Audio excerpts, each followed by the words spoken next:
Pas langala keoloan iblis, Yesus balik ke Galilea, tempat di mana dia tinggal. Dia dipenuhi sama kuasa Roh Suci. Yesus pergi dari sikok tempat ke tempat yang lain sambil ngajar. Seluruh wong di situ ngomong yang baik pasal dia. Yesus pergi ke Nazaret, tempat dia dibesai. Pas hari Sabat, dia pergi ke tempat ibadah. Dia dienjuk gulungan kitab Nabi Yesaya, supaya dibacakannya. Yesus buka gulungan kitab tu, terus dibacakannya sebagian ke wong-wong tu. Yesus membaca,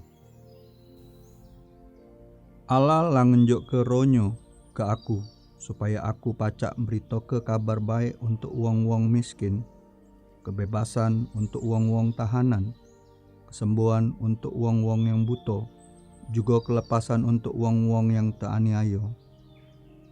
Tahun ni ialah tahun kebaikan Allah. Habis tu Yesus duduk. Setiap wong yang ada di tempat ibadah tu masati dia. Dia wong tahu, aman bagian dari kitab yang baru dibacakannya tu ngomongi pasal Al-Masih. Uji Yesus, Ayat-ayat yang baru aku baca ke kamu lah digenepi pas kamu mendengarnya. seluruh wong jadi heran. Uji dia wong, Bukannya dia ni anak Yusuf? uji Yesus, Memang benar, amen katik nabi yang dihargoi di dosonya dewek.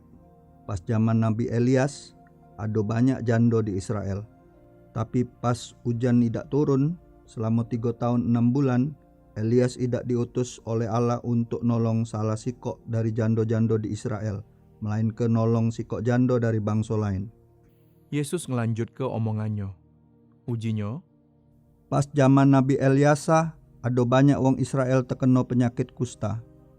Tapi Eliasa tidak nyembuh ke salah sikok dari dia wong. Dia cuma nyembuh ke penyakit kustanyo Naaman.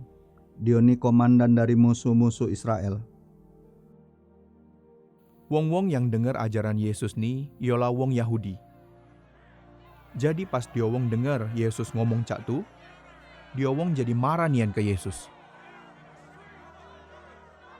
Wong-wong Nazaret nyeret Yesus metu dari tempat ibadah tu.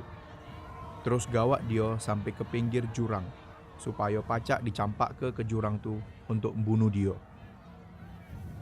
Tapi Yesus ni berjalan ngelewati kerumunan wong-wong tu, terus pergi dari kota Nazaret. Habis tu Yesus pergi ngelewati daerah Galilea. Terus banyak wong yang datang ke dia. Dia wong banyak gawak wong sakit, juga wong cacat. Termasuk juga yang dak pacak berjalan, yang buta, yang pekak, sama yang bisu. Terus Yesus nyembuh ke dia wong. Banyak wong yang kemasukan setan digawak ke Yesus. Dengan perintah Yesus, setan-setan tu metu dari wong-wong tu, terus berjerit, Kau ialah anaknya Allah. wong banyak jadi terkagum, terus muji Allah. Habis tu, Yesus milih 12 wong yang dia panggil Rasul. Rasul-rasul tu pergi bersama Yesus, terus belajar dari dia.